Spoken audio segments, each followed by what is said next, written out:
happening, everyone? Greetings and welcome to the second episode of the Royal Ramble Wrestlecast. I'm your host, Big Dane, and I thank you all for joining me for the second episode. Before we get going, I want to make a formal apology to you guys. I know this episode was supposed to be put out last weekend. Didn't get around to it. Not making no excuses, but I'm going to be a man of my word. If I say I'm going to put this out every weekend, then damn it, that's what I'm going to do. Man, a lot of things to talk about in the world of wrestling. The 30th anniversary show for Monday Night Raw. Raw is 30, or Raw is XXX if you're nasty. But we got that. We're going to talk about that, along with the controversy that's surrounding the women in the show. And we're going to talk about last night's SmackDown, the go-home show to tonight's Royal Rumble. But of course, we're going to have to begin this podcast by acknowledging the tragic passing of, quite frankly, one of the all-time greats in the world of pro wrestling. Close to 2 weeks ago, the wrestling world got shaken to its core when news broke of the sudden passing of Jamin Pugh, better known as Jay Briscoe, one half of the 13-time and current Ring of Honor World Tag Team Champions, the Briscoes, alongside his brother, Mark Briscoe. It was AEW and ROH owner Tony Khan that first broke the news on Twitter, in which he says, sadly, Jamin Pugh has passed away. Known to fans as Jay Briscoe, he was a star in ROH for over 20 years, from the first show until today. Jay and his brother Mark dominated ROH, reigning as champions to this day. We'll do whatever we can to support his family. Rest in peace, Jamin. The news was then confirmed by Dave Meltzer of the Wrestling Observer newsletter, saying that the accident took place at 5:30 p.m. on Tuesday, January 17th. Meltzer reported that 2 children were hospitalized in the accident, that of course being his daughters, and Mark Briscoe was not in the car with him. And according to another outlet, a woman in another vehicle died at the scene of the accident. Jay and his daughters were coming back from a cheerleading competition. It's just tragic all the way around. You know, we see the video of Jay doing some, working with his daughter on some cheerleading moves. It's very cute. And, the sad part about it is just earlier in the day that he got killed, he posted the picture of him and Mark, and then Jay had the hat on that says 13 times or 13X. And it seemed like they was just in such good spirits, man. But the thing, life has a funny way of showing itself, that, every moment is precious and it's not to be taken for granted. Of course, everybody around the wrestling world showed some love, showed some support for the Briscoe/Pugh family. Even some people even WWE. On Tuesday during the live broadcast of NXT, Vic Joseph came in with the news of Jay Briscoe's passing. There was even a thing where New Day was going to do a segment about the death of whatever tag team they were feuding with for the tag team titles, or of course kayfabe death, not real, of course, but they had to nix that segment, all out of respect of what has happened to Jay Briscoe, and I thought that was a class act. Triple H, he tweeted out, an incredible performer who who created a deep connection with wrestling fans across the globe. My condolences to the family and friends of Jay Briscoe. Shawn Michaels, of course, who's running NXT. He says, on behalf of the WWE NXT community, I would like to express our condolences to the Briscoe family for their loss. And everybody, again, everybody started showing some love and their support. Frankie Kazarian went on Twitter and said, I cannot even begin to process this right now. I loved everything about my friend Jay Briscoe, his passion, his drive, his presence, our wars in the ring, most importantly, how much he loved his family. I am literally sick to my stomach. Christopher Daniels, he said that Jay was one of the toughest men I've ever had the privilege of sharing the ring with, as well as being a tremendous brother, father, and man. I'm so happy to have had the opportunity to know him and wrestle him as often as I did. Rest in peace, Jay. I love you. Of course, we also can't forget about the very team that the Briscoes took the tag team titles from at Ring of Honor's final battle this past December. None other than FTR. Dax Harwood went on Twitter, posted a picture of both FTR and the Briscoes. That double dog collar match is going to go down in history, man. I mean, all three of their matches from the Ring of Honor pay-per-views will go down in history. It's going to be nothing short of legendary. Dax says this with the picture that he posted up. I'm doing okay. Thanks everyone for checking on me. I love you, Jay. I mean, look, I can go on and on with all these different tributes, but the bottom line is Jay Briscoe was beloved by everyone in the wrestling business, no matter which promotion you like, no matter which promotion you follow. Everyone had love for Jay Briscoe. You know, when I was watching Ring of Honor during the Sinclair era, I would always see these two guys on my television, and they make such, a tremendous tag team. I mean, I didn't think too much of it at the time, but it's like, man, these cats, a couple of rednecks from Sandy Fort, Delaware. I said back then, these guys were legit. You know what I'm saying? Jay and Mark, there's living the gimmick, and then there's just actually being real with it, man.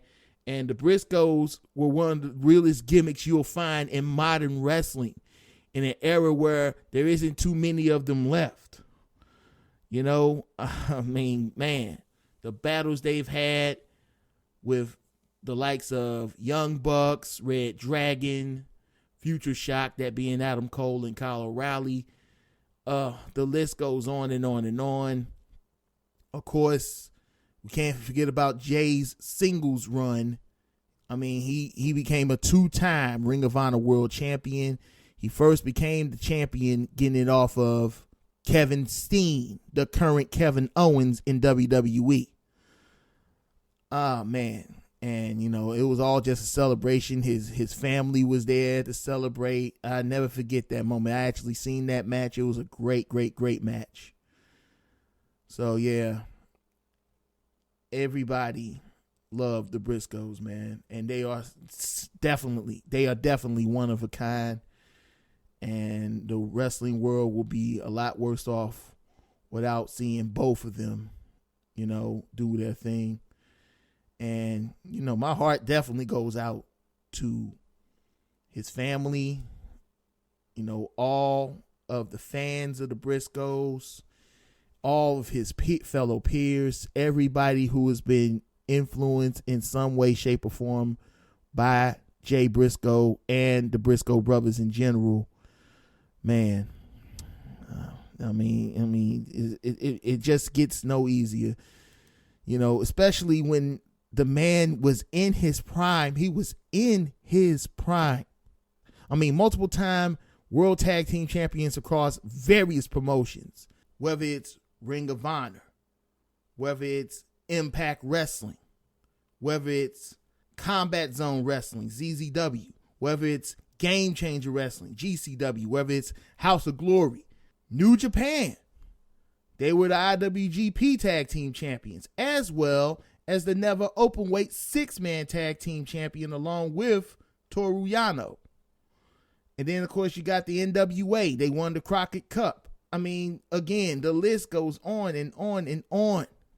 Well, no matter what you may think of the Briscoes, you may not agree with everything that was said, especially, and I'll get to it in a second, the whole thing that prevented the Briscoes from being on AEW television properly prior to his death. But bottom line is, man, the list of accomplishments for the Briscoe brothers is absolutely outstanding. And they are going to go down as one of the greatest tag teams to have never stepped foot in a WWE ring or had any sort of weekly appearances on AEW TV again prior to Jay's death. Oh, man, just thinking about it now, I mean, I went throughout these nearly last 2 weeks just not having it in my mind that this man really is gone. You know, I just ain't never had a chance to really process it like that, you know. I mean, now, but just thinking about it, all the things that he have done for pro wrestling, you know, the matches he's had, both singles and tag team, you know, there's just no doubt about the fact that this man is a legend, you know. Both him and his brother, Ring of Honor Hall of Famers, man. They're the foundation of that very company. Whenever you think about Ring of Honor, you are going to think about the Briscoe brothers, man. They were the heart and soul of that brand for over 20 years. And now we gotta have to imagine a world where, you know, only one of them is still left standing. And it's always going to feel incomplete. Oh, man. Oh, God. I'm trying, guys. I'm trying to hold it together. You know, but it's just, again, me talking about this and you just thinking about this, it just hits you any sort of way. So, you know, we'll talk more about the Briscoe lethal match in just a few moments. But, yeah. Just a simple fact that it had to take the death of Jay Briscoe to allow his brother Mark to even come on AEW television, weekly television, is sad. And it's mainly because Warner Brothers Discovery, who of course owns TBS and TNT, the television homes, of course, of AEW, Dynamite, and Rampage. You know, it's sad, but I can understand why, you know, because Jay Briscoe made some homophobic tweets earlier in the last decade. And, you know, for that, you know, he apologized profusely for it, you know, and he began to change his ways from where he was, you know. You started to see that in how his actions were. And, you know, he actually wanted to change and do better for himself. According to Dave Meltzer, once again, he stated that within the wrestling business, Jay Briscoe was considered to have completely reformed his views on the LGBTQ plus community following those tweets. And he had the full support of those who identify as LGBTQ plus in the wrestling industry, such as Effie, mainly in GCW. And, you know, he's grown a lot from that. But even still, Warner Brothers Discovery did not want the Briscoes anywhere on AEW television because of those tweets. But what if I was to tell you that wasn't the only reason why the Briscoes were not allowed on AEW television? Another reason that I just found out today before I got to recording this was the simple fact, and again, Dave Meltzer coming with the info, that it was because of the fact that they was wearing Confederate flags, which tends to be a little problematic when it gets to, especially when it comes to racial stuff. Yeah, that's a very, very, very problematic thing to have, especially on a nationally televised wrestling show. But yeah, that's another reason why WBD seemingly don't want the Briscoes anywhere on AEW television prior to this past Wednesday. I mean, it's sad. Again, it's sad that the world at large that mainly watches WWE and AEW would never truly know the true brilliance of the Briscoe brothers, man. And, it's sad that we wasn't able to get both of them on Dynamite or anywhere on weekly AEW programming prior to Jay being taken away from us. And again, I keep going to that word. It's sad. It's very, very, very sad. And a lot of people within the wrestling industry they've been reeling with this ever since January 17th. And again, my heart goes out to everybody who has loved, who has worked with, who has been a big fan of Jay Briscoe. I've been a big fan of Jay Briscoe. And, it's, again, one of the last real gimmicks in all of wrestling, man. And, they truly have lost the real one. His funeral will be held, as of this recording, it will be held Sunday, January 29th in Laurel, Delaware. It will be held at Laurel High School. If anybody is in Laurel, Delaware, make sure to go to Laurel High School, show some love. The families could definitely use it right now. Of course, AEW Shop got a memorial shirt. Jay Briscoe Reach for the Sky. When you buy that shirt on Shop AEW, or excuse me, ShopHonor.com. It's for the Ring of Honor store. ShopHonor.com. All proceeds, 100% of the proceeds, will go to the Pugh family. Before we go any further, I want to give a quick update regarding Jay Briscoe's daughters, Jaylee and Gracie. A family friend named Josh Wharton went live on Facebook on January 23rd to give an update. He said that Gracie, who was the age of 12, have worked with physical and occupational therapy over the last several days and continues to work towards her goals.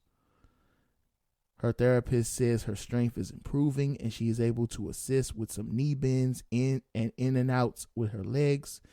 Today she assisted with her transfer into the wheelchair using the slide board. Her pain has been much more under control. She's been able to be up for a while and play some games and watch movies throughout the day. She's making huge improvements, has regained feeling below her knees, but have not moved anything below her knees. Jaylee, who was 9 years old, Saturday night her NG tube was removed, and Sunday morning she was able to eat and drink as much as she pleases. She is so much happier.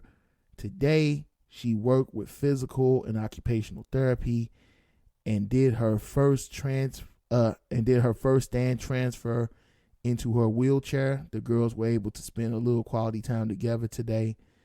After giving in her bed, her wound vac on her abdominal incision was removed. She now only has to worry about her braces and external fixation on her legs. She was about to work with an art therapist. And then he got the message from Jay's brother, Mark, of course.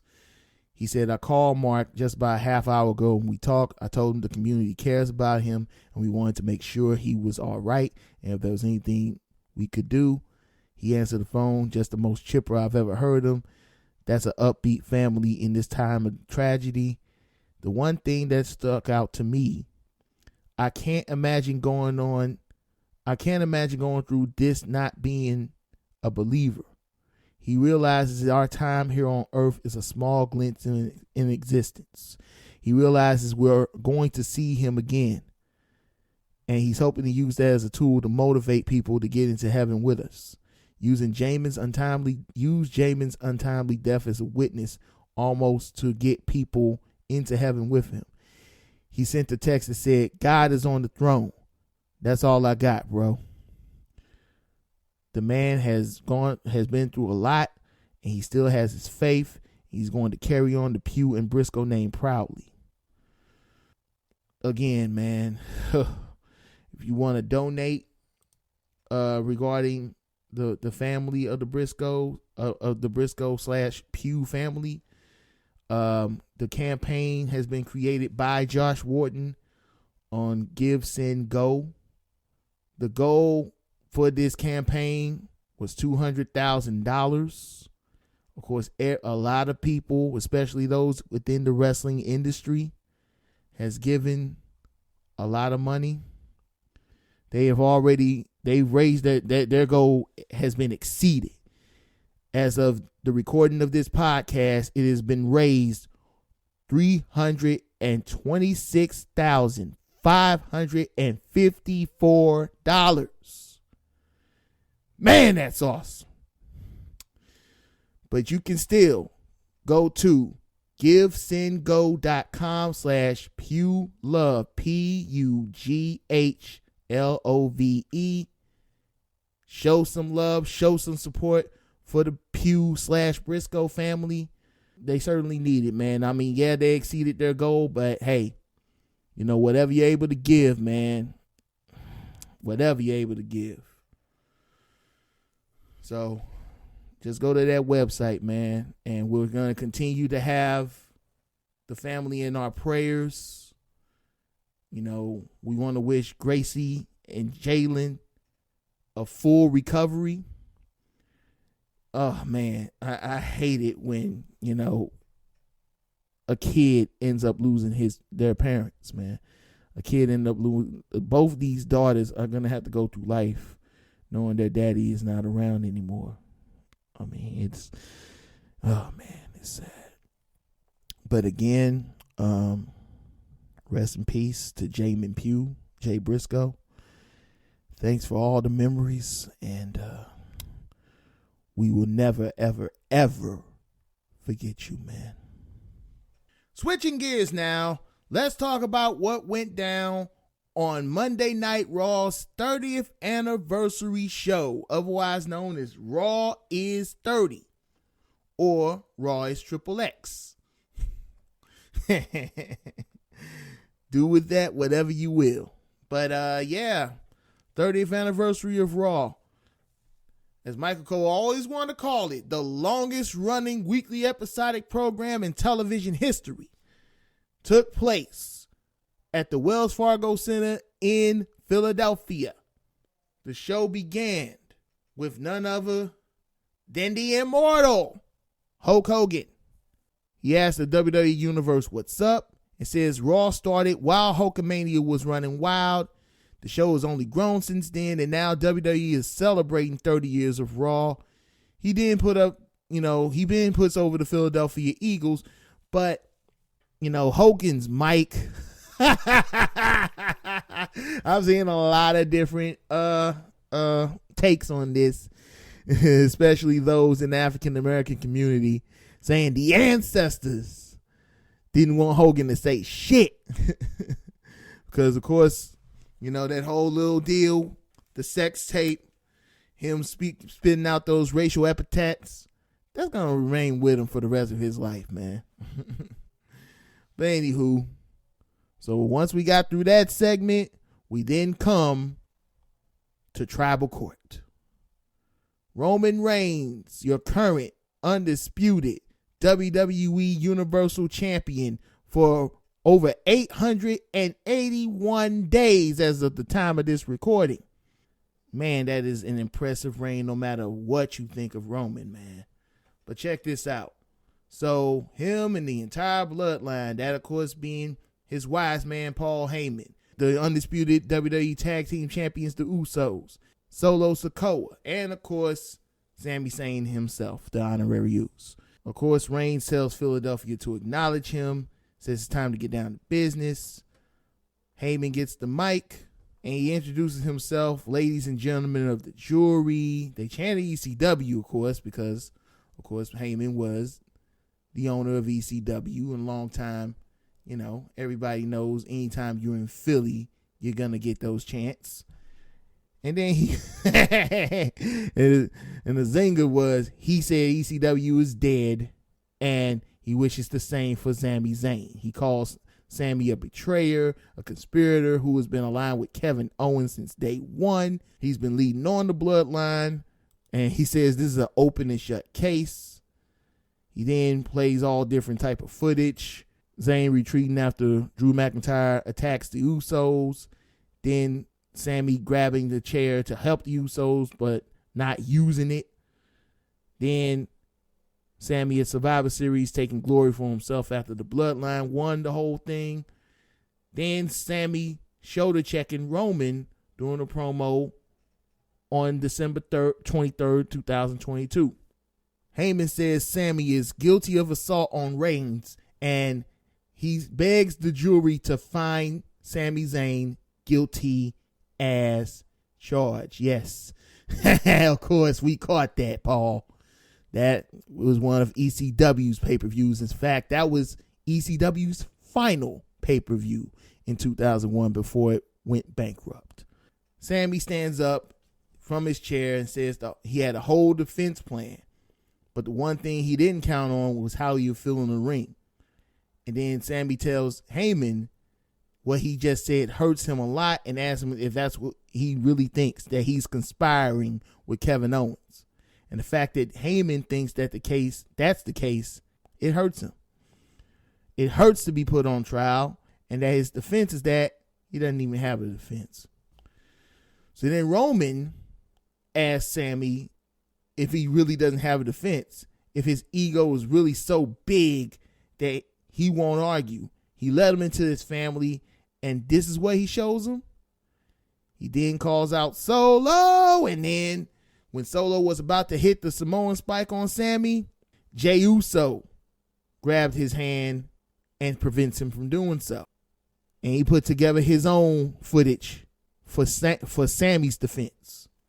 The footage includes Sami being in the production truck, getting one of the audio people to play the Bloodlines music so the Usos could retain their title during the match on June 3rd. Then Exhibit B showed Sami sacrificing for the bloodline, taking a Claymore kick from Drew McIntyre, pushing Roman out the way in doing so.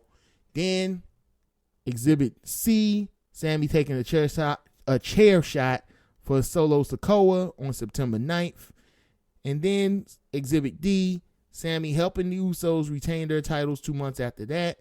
Then Exhibit E, Sami winning the War Games match for the Bloodline at Survivor Series.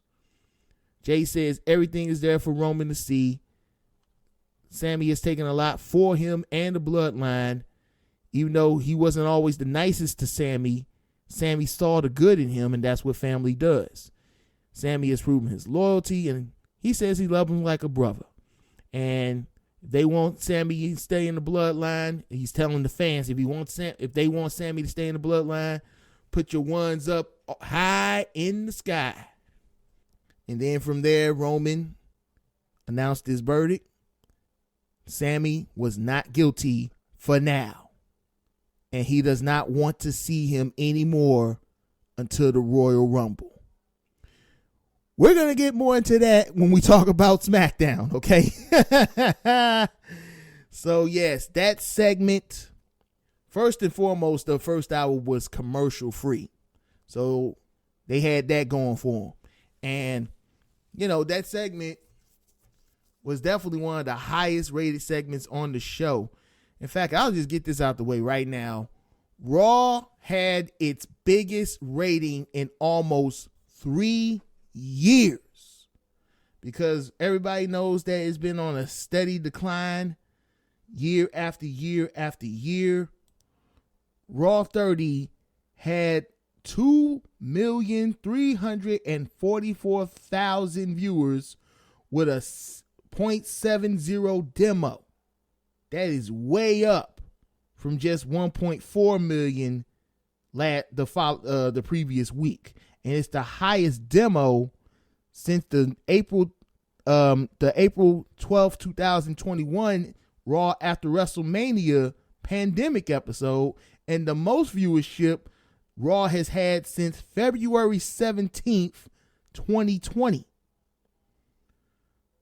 I mean, of course, Monday Night Football wasn't happening that night, so I'm sure that helped. But hey, it had to take this storyline with the Bloodline, what happened later with Bray Wyatt and LA Knight, as well as appearance from the Legends, to have Raw get that high rating, man. So kudos to WWE, man.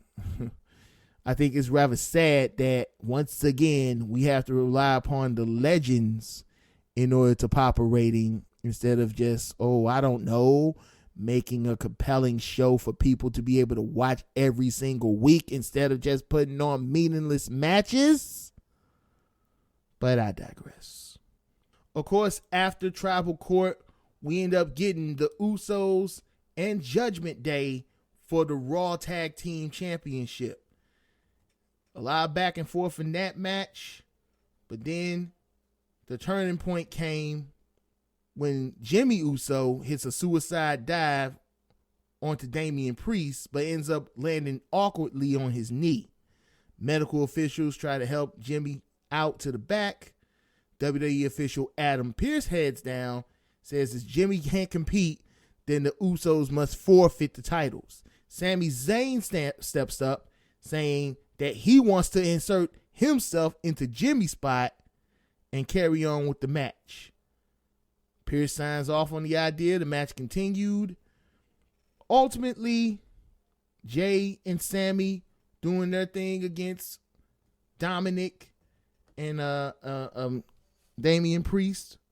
Rhea Ripley, of course, interfered on behalf of the boys. There's Jay the Hitter, allowing Dominic to give Jay the 619.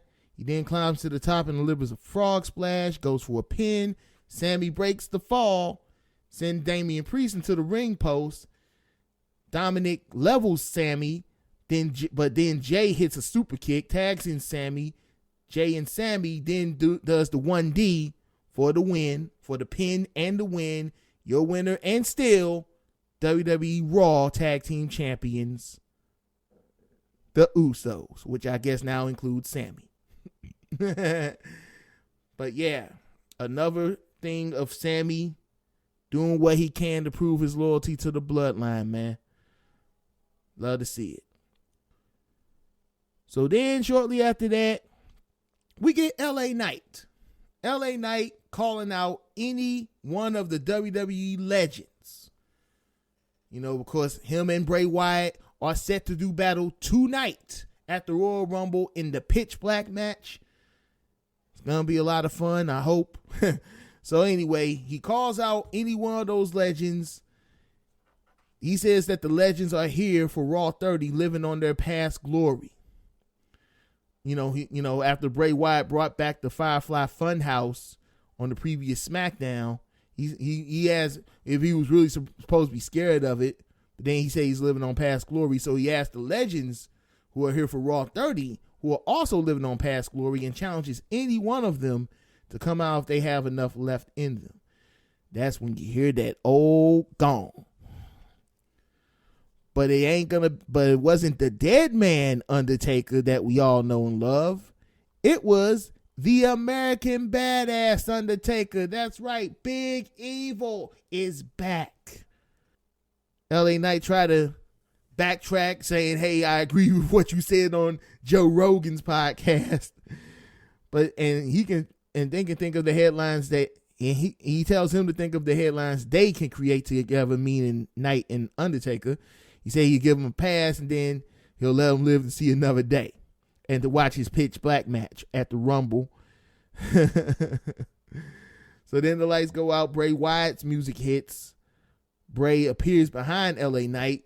LA Knight freaks out. He goes back into the ring. He finds himself stuck between Bray and Taker. Taker was about to give him a choke slam, but then he ends up passing it off to Bray Wyatt. Sister Abigail. Then the moment came when Taker and Bray was staring, Taker was staring down at Bray. Of course, there's been plenty of news this week about what Undertaker actually said to Bray. And Bray said in this interview with Ryan Satin, I think was yesterday or the day before, whatever, I'm not going to tell y'all that. That's between me, Taker, and the devil. Something to that effect. But yeah, it was a moment, man. I mean, I think that was like a serious pass of the torch type of moment.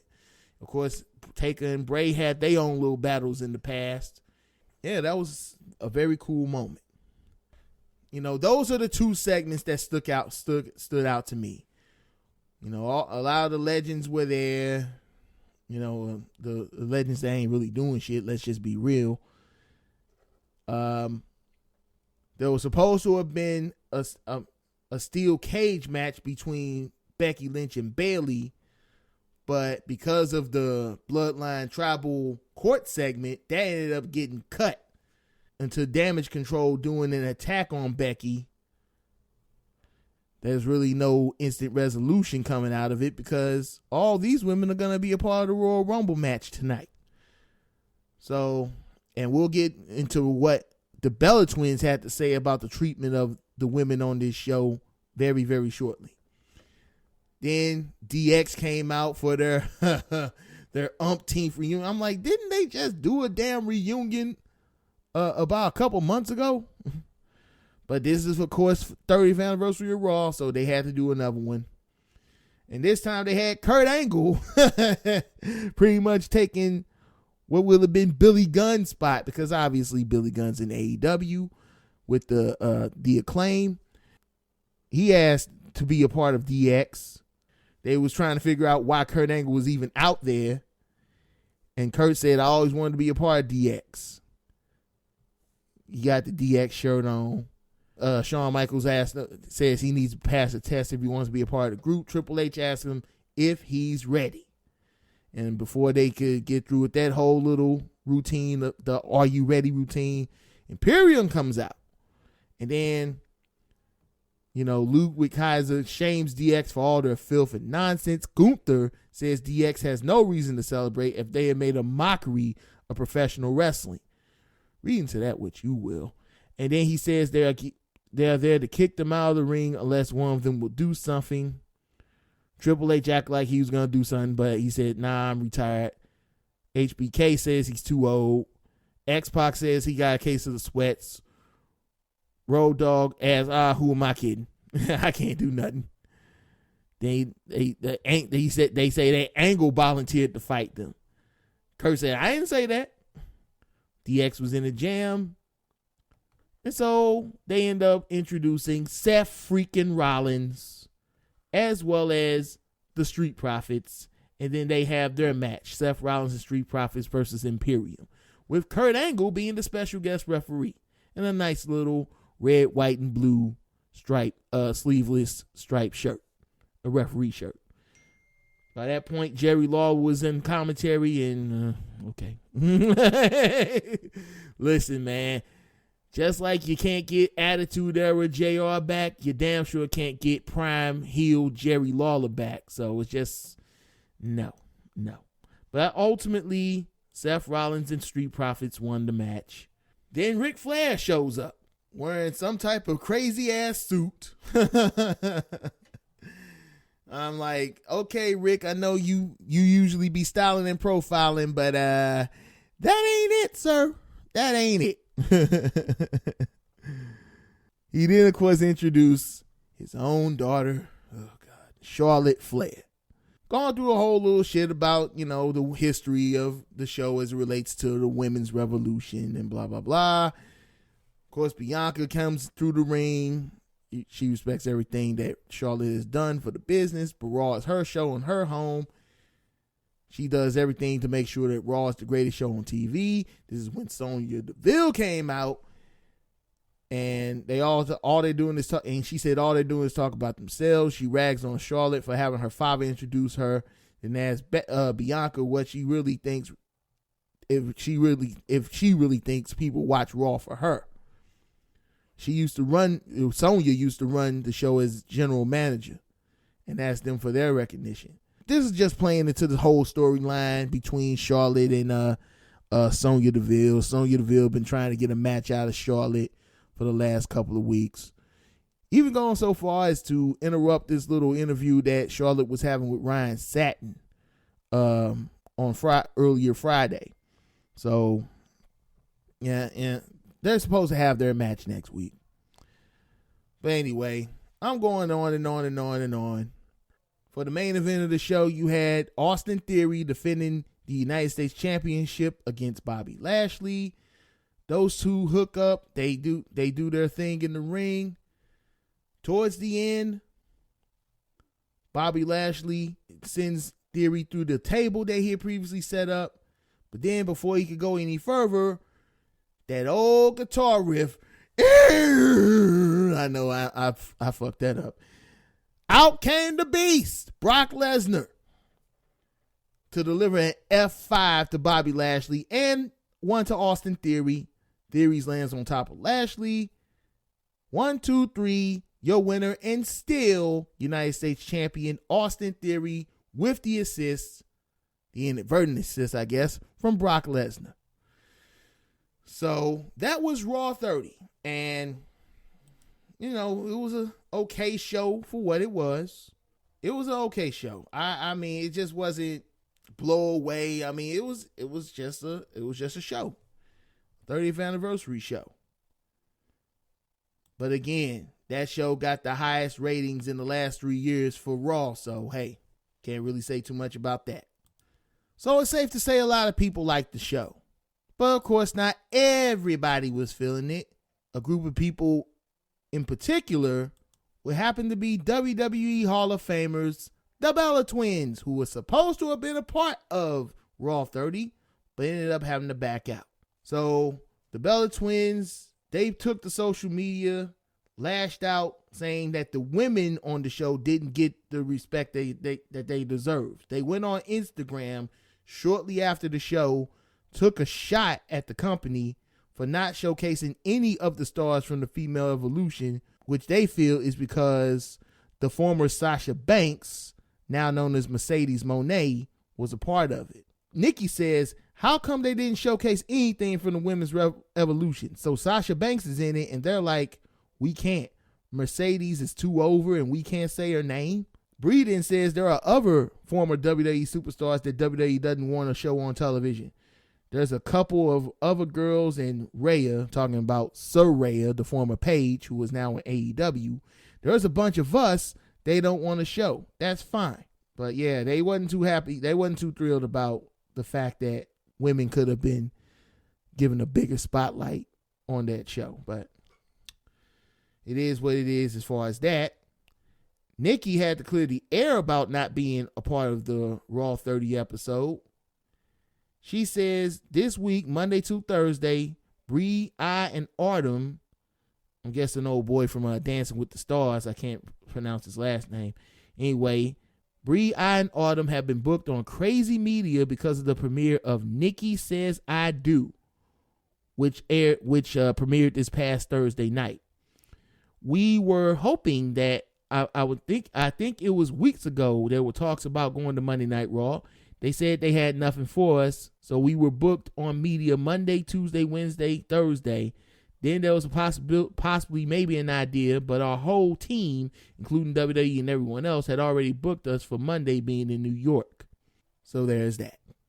And the only female WWE legend to appear in that whole deal was Alundra Blaze.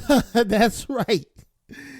The same Alundra Blaze that went on to WCW Monday Nitro and threw the damn WWF women's title in the trash can right in front of Bischoff, Heenan, and Mongo. Out of all the damn legends, female legends, that's who you pick. I mean, I ain't gonna lie though. She was a trailblazer as far as having women's matches on Raw, even especially in the early days, man. But yeah, and of course the whole hashtag of WWE Women Deserve Better started trending on social media after the Bellas said what they had to say. So, hopefully WWE will do a better job with how they treat their women when it comes to milestones like this. Some quick thoughts about Dynamite. I'm not going to get into too much because not a lot that happened that I care to talk about. The match between Jericho and Sammy Guevara against Action Andretti and Ricky Starks I thought was really good. They're continuing that whole storyline. Darby Allin versus Buddy Matthews for the TNT title. That they went back and forth and they had a pretty good match. Darby Allin retained the title. Matt Hardy and Ethan Page versus Jungle Boy and Hook. I think that Jungle Boy and Hook got to take some more time gelling as a tag team, and I really wish they had something better for them to do as individuals, but it is what it is for right now. That whole family therapy between the Guns and the Acclaim with Billy in the middle, it was kind of just there a little bit. Hangman Page, goes against Jon Moxley next week for the third time. So that should be interesting. Bryan Danielson against Brian Cage. The Battle of the Bryans. I mean, it was a lot of good back and forth, but it ultimately was just all about Brian Cage, getting MJF's bounty and breaking Bryan Danielson's arm so MJF won't have to worry about putting his title on the line against Bryan Danielson in a 60-minute Iron Man match coming up at AEW Revolution. So, needless to say, they didn't get the job done because Konosuke Takeshita hits the ring, makes the save. Doc Samson tried to tell Bryan he can't wrestle. Danielson said, I don't care. I did 60 minutes before with a separated shoulder, so I am going to wrestle. And I'm not just going to expose MJF. I'm going to show that he's a fraud. And I'm the person. Bryan Danielson should be the one holding the AEW World title. Tony Storm and Ruby Soho, didn't really care about that too much. I mean, it was supposed to have been Tony, Ruby, and Britt Baker, but Britt Baker ended up getting injured. But she did come out towards the end of the match to prove a distraction for Tony and help Ruby win. Ruby made it clear on Rampage that she didn't need, on the footage that aired on Rampage last night, that she didn't really need Britt's help, and Britt pretty much want her to pick a side. You stand with the homegrowns, or you stand with your fellow ex-WWE partners. So MJF was shown backstage. He says some people can't hide their emotions. He says he has taste, and Takeshita is very talented, but up top, he's not.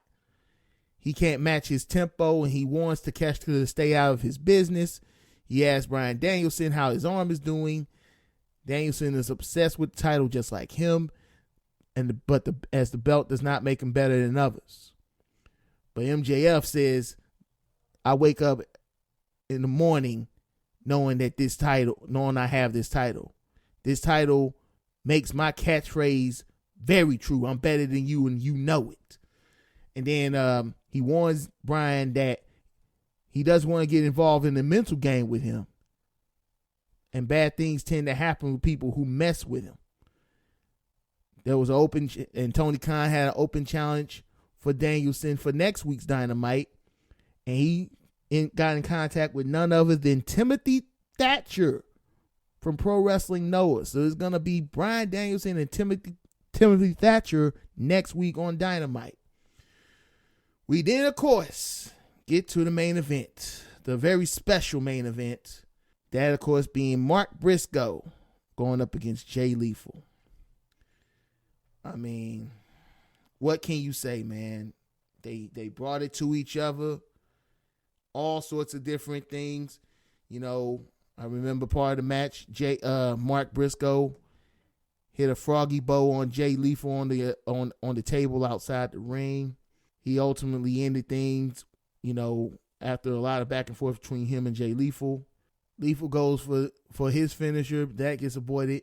Mark hits a big lariat, then another lariat, then the J Driller. 1, 2, 3, your winner, Mark Briscoe. And the whole locker room came on out, showed their love to Mark, showed their love to Jay Lethal, showed their love to to Jay Briscoe, because that's what it was really all about. Just showing some love to Jay Briscoe. They, of course, had the tribute show last week that they wasn't able to air on TV, but is currently up right now on Ring of Honor's YouTube channel, as well as the Honor Club app or the Honor Club site. Yeah. I mean, what more can I say? Like I said earlier, I hate that it had to take this in order for the Briscoes to get on AEW TV, but, I mean, we're definitely thinking of you, Mark, man. And the crazy part was when Jay died, the following day was Mark's birthday. He just turned 38. And again, this was all done on Jay's birthday. He would have been 39. So, yeah, man. Again, pray for the family, you guys. So now we move on to last night's Friday Night SmackDown. They showed what happened in a tribal court from Raw 30 this past Monday.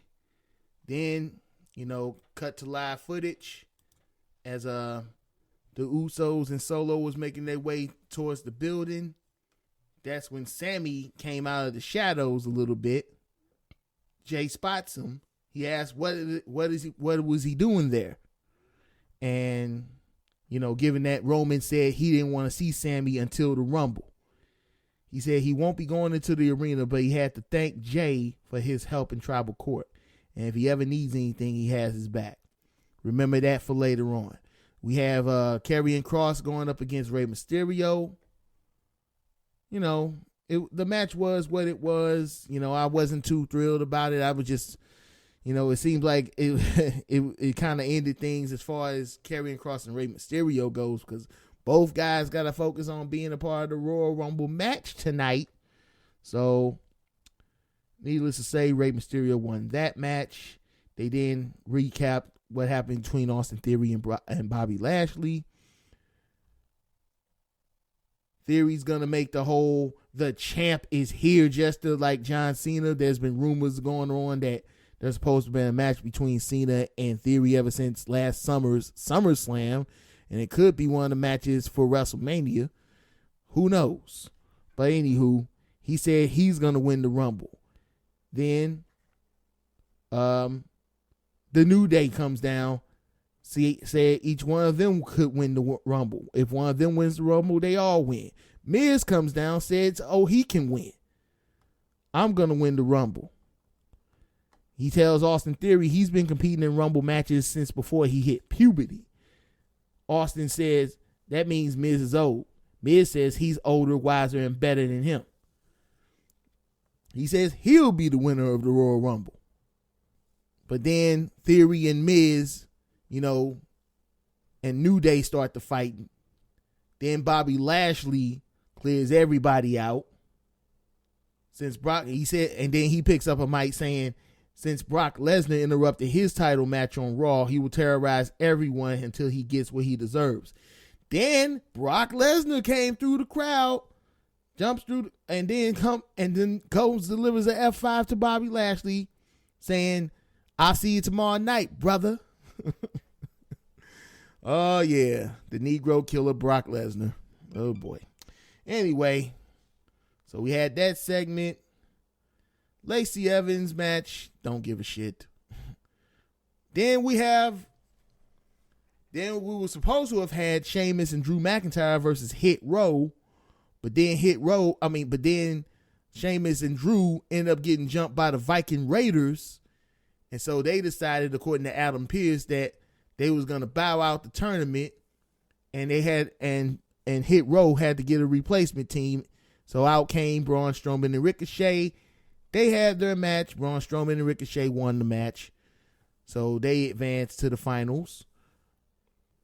We then get none other than Bray Wyatt in his old Fear in his Broken Out of Love theme song.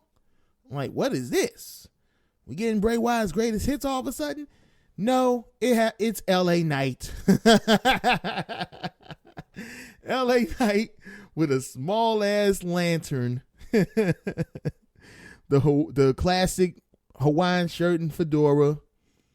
You know, he kind of wearing that shit. He kind of looks like a cross between Indiana Jones and Nathan Drake from the Uncharted games. I mean, of course, before he was LA Knight, he was Eli Drake, so it fits. Anyway, LA Knight says that he was the biggest thing to happen at Raw. Doubt it. And of course, the Undertaker came to the ring and stared him down. He said both Taker and Wyatt wanted to both compete in the ring. He said Wyatt should listen to whatever Undertaker told him because he would walk out of their pitch black match, LA Knight I'm talking about, as the winner. Then Bray Wyatt appears in the rocking chair saying the time for talking has come and gone. And he tells LA Knight he gets to finally meet the man he's been looking for. He should enjoy tonight because when the lights go out tomorrow, he will see. That's when Uncle Howdy appears in the crowd, some type of spooky little box, skybox or whatever the case. And yeah, man. So then you have Legado del Fantasma going up against Imperium in a semifinal match, in another semifinal match. All you need to know is Imperium won that match. So now it's going to be Braun Strowman and Ricochet versus Imperium in the finals to determine who will be the new number one contenders for the SmackDown Tag Team titles. Then we get to Kevin Owens versus Solo Sikoa. Lots of back and forth between them. The finish came when Kevin Owens gave Solo a swanton bomb, goes for the pin, but then out of nowhere, Sami Zayn appears and pulls Solo out the ring. Kevin, even though we didn't get a bell in an announcement, Kevin Owens won by disqualification. So KO and Sami got into an exchange of words. Then Solo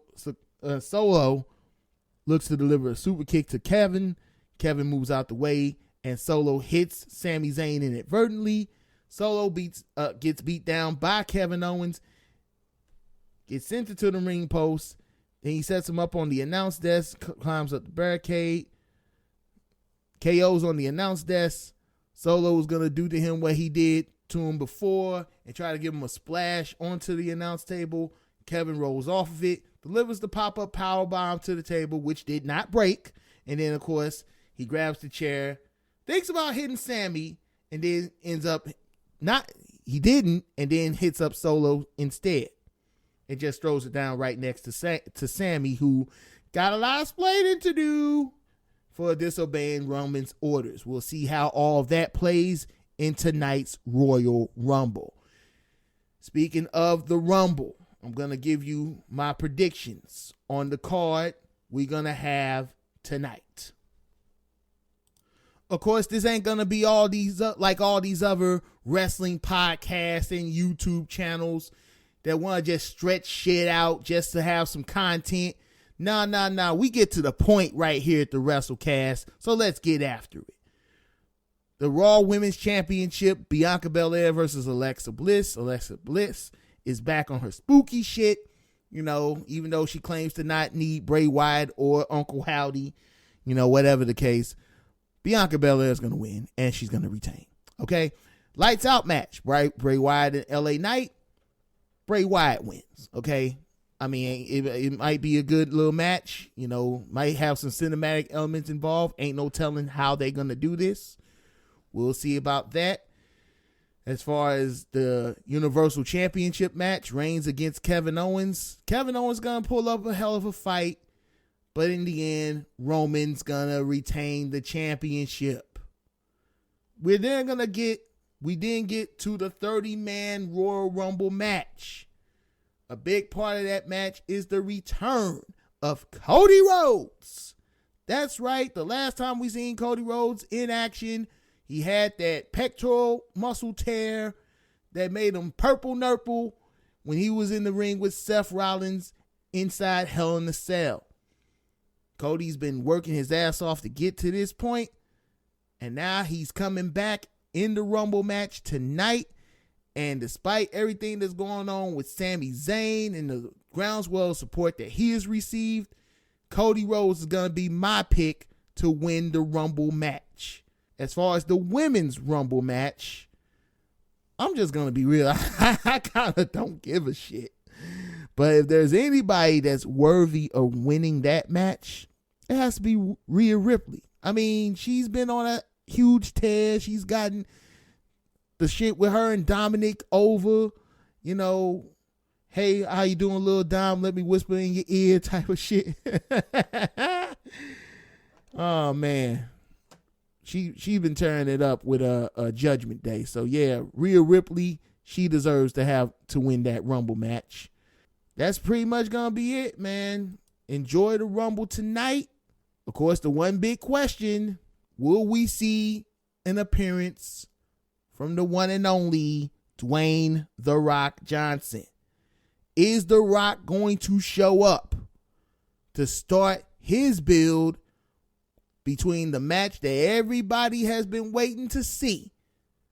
The Rock versus Roman Reigns at WrestleMania 39. Will that match even involve the titles? Ain't no telling what's going to happen, but all I can say is this. I believe The Rock will be at the Rumble tonight. They making it too damn obvious. With all, you know, the electricity, the lightning, the everything like that. All the stuff that's going on in the background. Even the trailer for the Royal Rumble, the little TV spot they've been running. You know, kind of reminds you of Black Adam, you know, his recent movie. The Rock's going to be there tonight. I guarantee you. He's going to be there. So we'll just have to wait and see what happens. Again, ladies and gentlemen, enjoy the Rumble tonight. Make sure you follow the Royal Rumble WrestleCast on Facebook and Instagram. Of course, follow me on Instagram and TikTok at BigDame314. And until later tonight, if you happen to be listening to this on the day it comes out, until then, it's your boy Big Dame, and I am OUT. Peace.